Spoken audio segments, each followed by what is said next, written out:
Welcome to Founders Future, a podcast powered by Closers.io, where we dive into the journey of innovative entrepreneurs and explore the road ahead for them and their companies. I'm your host, Amar Elm, and in each episode, we uncover the stories behind impactful ventures, the challenges faced along the way, and the strategies driving their future growth.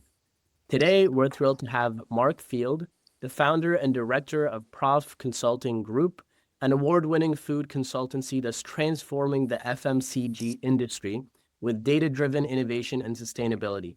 With over 30 years of experience in food manufacturing and retail, Mark has built a firm that empowers clients to thrive in a consumer-driven market.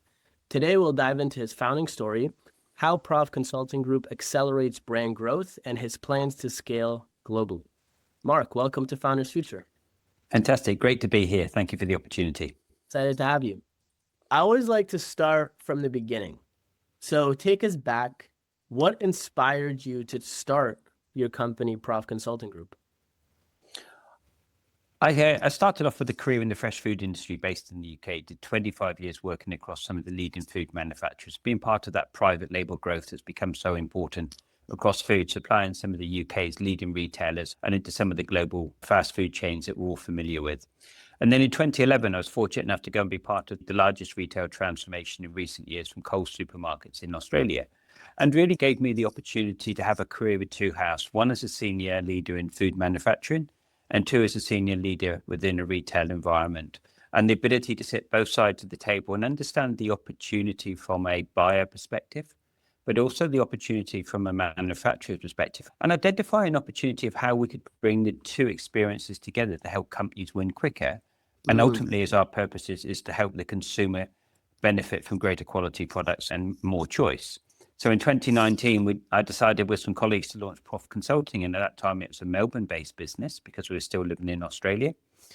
And building a business there that would work across brands and private label manufacturers to help navigate what does it mean in today's changing marketplace to create food that inspires consumers. And ultimately, I would use the language about creating food or grocery products that are addressing a consumer problem, so trying to deliver a solution, rather than, as we've seen in many markets prior to that, it was very much around, here's a great tasting product, I'm sure it's going to resonate, which isn't where the market is today. So fast forward that to where we are now. We've now consolidated our business to be UK-based.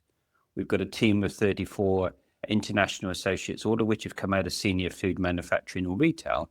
And ultimately, our purpose is to bring that customer lens right to the forefront of a retailer's strategy or food manufacturer's strategy and help achieve faster growth than they can achieve in the marketplace.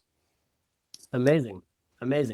So walk us through where you see your industry today. What problems do you feel like the industry is facing?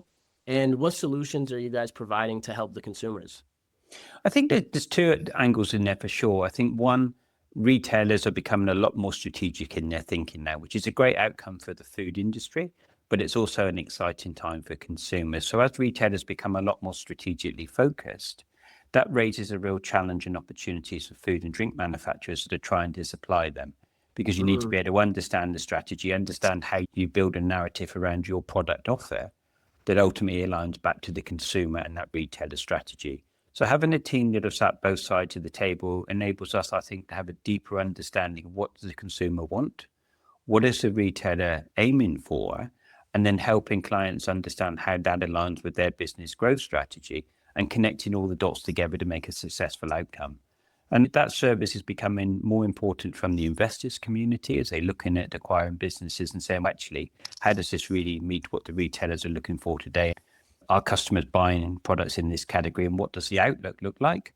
All the way down to entrepreneurs that say, we've got a great idea, we just need help to bring it to the market, but also to validate whether it's the right time for the products they're looking to bring forward. Definitely. And it sounds like your team has a breadth of experience. Like you said, sitting on both sides of the table. So I'm sure that gives you guys a strategic advantage when you're working with your clients. I'm curious, who would you say is your ideal customer? Who do you guys truly serve in terms of the company specifically? That makes sense. So we've really focused in on that grocery supply chain. And the short answer to the question, Amar, is a retailer is an ideal customer for us because of the value we can create from them, particularly around strategic sourcing. But at the same time, someone that's producing a product, whether it's food or non-food, and targeting growth into that retail sector is also an ideal target. We've tried to build capability that is very focused on the food and grocery products and enables us to help clients win in that space, as opposed to some of our competition that are great consultants, but would be consultants first and food experts second. We're food experts first in the consulting. And I think there's a subtle difference in that market, which enables us to understand products slightly different and take a different approach to it. 100%, because it gives you a unique perspective. Instead of coming in and say, I have experience in the consulting industry and I decided to choose this as a niche for whatever reason, you first have experience in the food industry. And then from there, okay, we can consult and be of amazing value to these companies. Absolutely. And we always start with the customer. The conversation is, what does the customer want? And the customer being the consumer, because ultimately they're the person that's going to buy the product, whichever retail channel it's in. So start with them, understand what their need state is, understand what their customer journey is, because all customers are similar but slightly different. And then linking that back through which retailer is the right ones to bring those products to market and what are the right products for that particular retailer, because they're all slightly different in today's markets. And some enables you to develop a brand strategy. Yeah. And some of those enables you to develop a private label strategy, but it all starts with the customer. And I think that's one of the things that I'm really proud of about our business and our team, is that that level of experience enables us to talk about the customer first, rather than this is the process that we always use, which doesn't necessarily start with the customer. And when you say customer, I'm assuming you mean the person who's going to be ultimately buying this at whatever chain they're buying it. Absolutely. Yeah, the person that's spending their hard-earned money on that weekly grocery shop or taking their partner out for dinner, that's the ultimate customer that is spending their money in determining whether these products have resonated with them and are truly successful. I love that. Walk us through, from a business perspective, how do you personally, Prof Consulting Group, acquire your clients? So a lot of it is around strength and network, but also taking part in events where you're able to showcase your capability and your expertise. So I think one of the challenges we faced as a startup business, as a growing business, is about where do you invest your marketing spend to get the best impact for your investment, and really been able to build a team that's got a high level of reputation, their own strength and networks, which when we bring them all together and you multiply it up, that continues to make that stronger. But strength and network is absolutely key for what we've achieved so far. But as I look at the runway ahead, it's how we have those conversations with business leaders, whether they're retailers or food manufacturers that are outside of our network, because there's a lot more opportunity there also that we need to start tapping into. So a lot of it comes down to the network that you have in attending certain events. Or for the founders listening, can you walk us through, practically speaking, how that looks like? Let's say they're just starting a startup, whether it's some sort of consulting group in a different industry. How would you advise them to go about finding their ideal customer? I think, first of all, you've got to be prepared to go and drink lots of coffee. And that sounds a crazy statement, but when I launched and I sat down with advisors and they said, like, how are you going to do this? Actually spending time with people to get people's view, to engage with people, to have conversations, recognizing that every conversation isn't going to lead to a sale. And probably importantly for those people listening, you shouldn't go into every conversation thinking, I need you to pay me for something. It's about expanding that conversation. It's about paying it forward at times. You've really got to push yourself out there, because the phone isn't going to ring on its own. You've got to be out there building your presence, building your brand, working on referrals, where somebody you met last month has come across an opportunity and says, hey, you should talk to Prof because they're in that space. Do you know them? That's where you get people aligned, people willing to refer you, people saying, hey, you should talk to Mark because he's doing that. Taking time out of your busy day to do things such as this, or shared editorials in trade press. In the trade press, it really matters. And being consistent in your tone of voice. I think of all things that are really important, that you learn really quickly when your success is determined by the customers that you bring in and you repeat business. So I think being out there and creating that value, demonstrating that value, and networking is absolutely critical. And not everybody is comfortable with that. I think last year, so I've just come back from Gulf Foods 3 weeks ago, single biggest food trade show in the world. Being there, walking the floors, meeting new people, seeing things that my clients aren't able to see because they haven't got the time to travel to some of those events, enables me to put themselves in their shoes. And when they talk to me or my colleagues about a problem, we've probably seen a solution either through our careers or because of what we're seeing in the marketplace. And you've really got to go to these events and be walking in the shoes of these are the clients we're working with today. These are the clients we're targeting. These are the categories that are high growth, so we expect to get some inbound calls across that. What are you seeing that enables us to help them win? That's a great point. So, do you guys, aside from boots on the ground, going out there and talking to people, going to trade shows and whatnot, do you leverage any social media, paid media, anything like that to build up your brand? Yes, we do. And that's a really hard one to determine what's successful. When you start out, you look at SEO, you look at SEM, you look at LinkedIn, you look at Facebook, and you go, there isn't a playbook that says if you're doing this type of business, this is the channels that you need to go into. So some of it, I would say, is by trial and error. And I'm sure there's mistakes that we've made that we look back on and go, we shouldn't have done it that way. And I'm sure there's mistakes we made that we just don't know were the wrong thing at that particular time. But I have found platforms such as LinkedIn as being fantastic for showcasing what we do, but also about understanding who do we target and what offer or what we can do to help their business grow. It's a great resource from that perspective. Whereas something like TikTok isn't where we are, so it's not a platform that we're on. But I think you learn that as somebody that's established in a business around where do your customers go to read information, where are your customers being inspired, and where do you reach? And then invest in. So when I did our first website, I thought I had a really good deal on the website. I thought it was really great. And ultimately, on reflection, all it became was an expensive electronic business card. I brought an expert into the business to help redesign the website. And the difference between what we had and what we have now is incredible. But it's that piece around when you're running a business and building a business, you can't be an expert in everything. And not being afraid to bring experts in around you, invest in the money they need both to deliver the service, but also to deliver the end output that you want. And have faith in those people, because ultimately that's what we're saying to our clients is we know what you're aiming for, bring us in as experts to help get there faster. You've got to take the same lens when you look inside and say, what do you do from a social media perspective? How do you build your website? What's your outbound call process and your outreach strategy and so forth? And using the same level of expertise to grow your business as we're offering to clients. I love that. And I love that you lead by example in the sense of, hey, you're expecting them to come in and bring an expert consultancy group. You have to be willing to do the same. You can't expect to be doing everything yourself, and nor should you at a high level, if that makes sense. Yes. Once the clients do come in, what does the sales process look like? Or the leads, I should say, the prospects come in. What does the sales process look like at that point? So I try and get in front of the potential client as soon as possible. So I tend to lead all the business development and closing activities myself, because ultimately I think when the business is predominantly my reputation, you want to make sure that you're over everything that's coming in and you're giving your clients the level of confidence so they get the service they're looking for before, and make sure that they're comfortable from that. But very quickly, the inquiry comes in, you get onto a call with the client, you understand what they're really trying to achieve.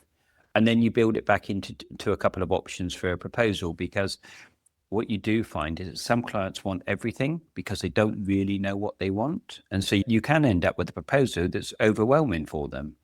What we tend to like to do as a team is to break it down into phases. Here's phase one. Here are the very clear deliverables. This is the budget for phase one and the time frame. Once we reach success there, let's take a breath and let's go into phase two and let's go into phase three, so that the client understands what that journey looks like. Because for a number of clients, that's a significant investment.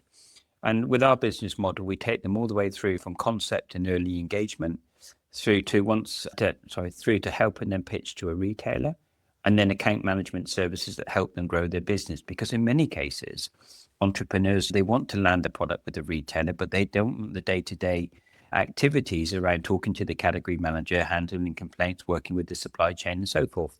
So very quickly, we saw the opportunity to bolt that in as a service there that gives us ongoing business for those clients that want it.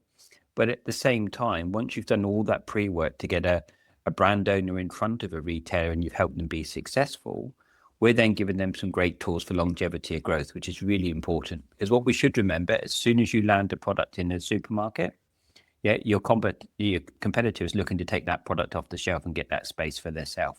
So that's where the journey really begins, and that's where you got to get your elbows out and make sure you really understand it, the retail environment, the language, and ultimately you've got product on the shelf when consumers want to buy it.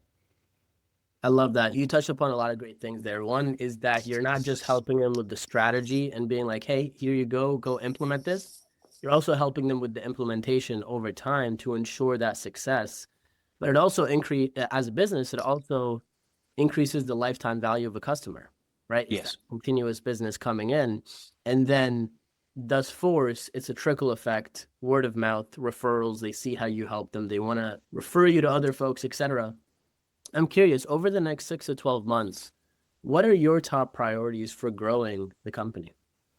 So we've recently expanded into South Africa. That was something we did in the last quarter of last year. We've just this week announced new capability in the US as we've expanded the team there. And a fortnight ago, we just brought new capability in that was strong on the Greek and the Balkan market. Ultimately, whilst we haven't got a aspiration for global dominance, if I can use that term, what we want to do is make sure we've got capability in countries where there's sufficient demand and where our clients want to put products. And ultimately, that is it. So if a client comes to us and say, Mark, we need to be into this territory because, yeah, we will build that capability into that territory because there's a need. But what I don't want to do is have people in countries where there isn't a need just to chase a number of associates within the team, because that's not good business for us. That's not a great place to work for the associates. And ultimately, I think that's a downward spiral. Yeah, and it's just allocating resources ineffectively, if that makes sense. Yes, yeah, absolutely. And I think as with all businesses coming through the challenges of COVID and so forth, what that demonstrated to a number of industries is people can add value without you having to be sat there in the boardroom, which has enabled us to build a business model where we brought together some of the best people I've ever worked with and some of the best people I know today from 30 years across the industry. Yeah, and enabled to build us a team there that can deliver projects without all being in one head office. We've got some great specialists there that we can bring together on a project, whether it's sustainability of packaging, whether it's nutrition, animal welfare, growth strategy. We can bring all of those people together. Whereas if you go into an office in Manchester, London, New York, you haven't necessarily got all those people around the table. So that virtue model has been really good for us to be able to add extra value and bring credibility to our clients for sure. Amazing. And when you say increased capabilities in particular markets, does that look like building relationships with retailers, with grocery stores, essentially where the products are going to end up on the shelves?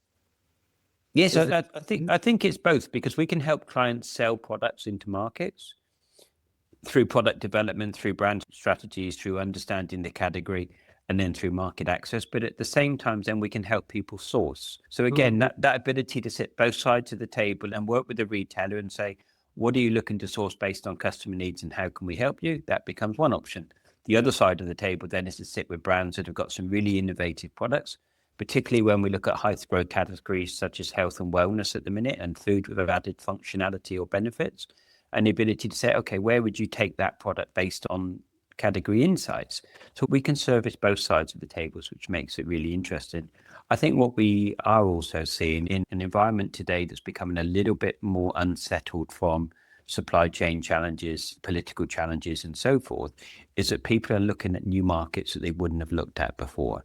And that was one of the drivers for picking up South Africa as a target market. A lot of positive change over there at the minute, and some fantastic retailers. Lucky enough to be there earlier this year, and I go back out in a month's time. Some fantastic retail there that people probably don't recognise and give credit for. And then you look at Greece as an example. Their retail business there is over 32 billion and expected to grow by over 6% this year. So again, a significant market, a destination that people will go and has got a strong tourist trade, but actually unpick it. And the grocery market is significant there for products that make sense.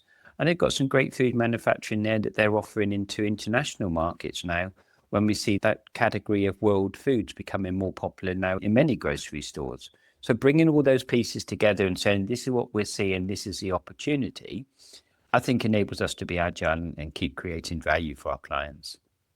Amazing. I appreciate you breaking that down because it gives our listeners a more holistic view of specifically how you guys can help. I hear Cape Town is beautiful, by the way. South Africa is absolutely gorgeous. Yeah, fantastic. Very impressed, very lucky to go. And as I say, I go back out there to present at a conference in 4 weeks. So yeah, amazing. Amazing. As the business owner, what do you foresee as some of the biggest bottlenecks for growth for your company specifically? I think one of the biggest challenges we continue to face is you want to compete on a global market and get the proportion of business where you can really create value. But communicating and targeting customers on a global market is a lot harder than I think many business owners think. So as an example, we built the web page, which we touched on, or we built the website, which we touched on earlier in the conversation. That website, whilst I'm really proud of it, the way the websites work today is very functioned on a particular region of the globe. So if you're in America, we're probably a bit harder to find than I'd like us to be. But what you don't want to do is end up with 10 different websites that are appealing to those markets. So it's trying to navigate that and using expertise to say, how do we get our message out to the target audience the best we can do, Yeah. particularly as we continue to reach outside of our network? And I think until I launched the business, I didn't really understand the complexities and the challenge behind that. So that's definitely one of our biggest challenges that we continue to work through, is how you reach your target customers in new and emerging markets.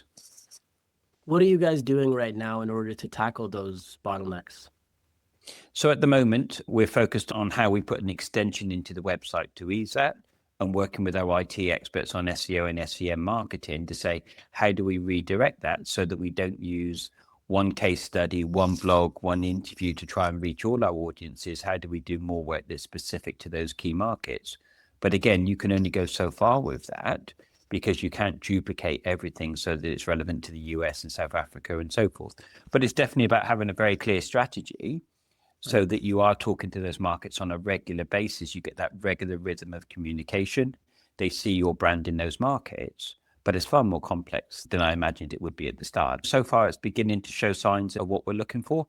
So hopefully we're pushing in the right direction. There you go. And as long as you keep the philosophy of leveraging expertise and people that can help you in specific areas, the sky's the limit at that point, right? Hopefully, yes. Let's enter a closing lightning round where I'll fire and rattle off a couple questions at you.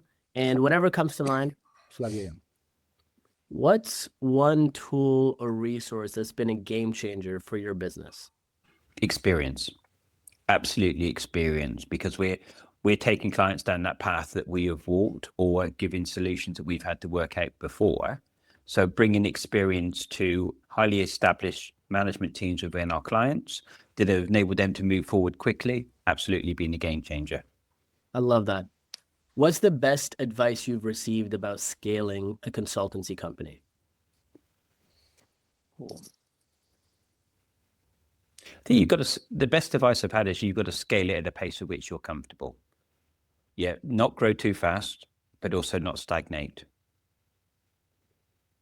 Amazing. Amazing. How do you find that pace? Is it different for everybody based on your risk tolerance? What does that practically look like?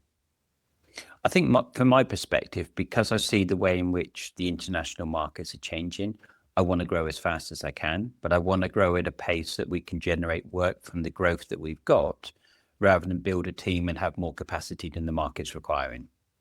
And probably one of the things that we've been very fortunate with, and you can always do better for sure, but one of the things we've been very fortunate about is our diversity of customers across an international client base.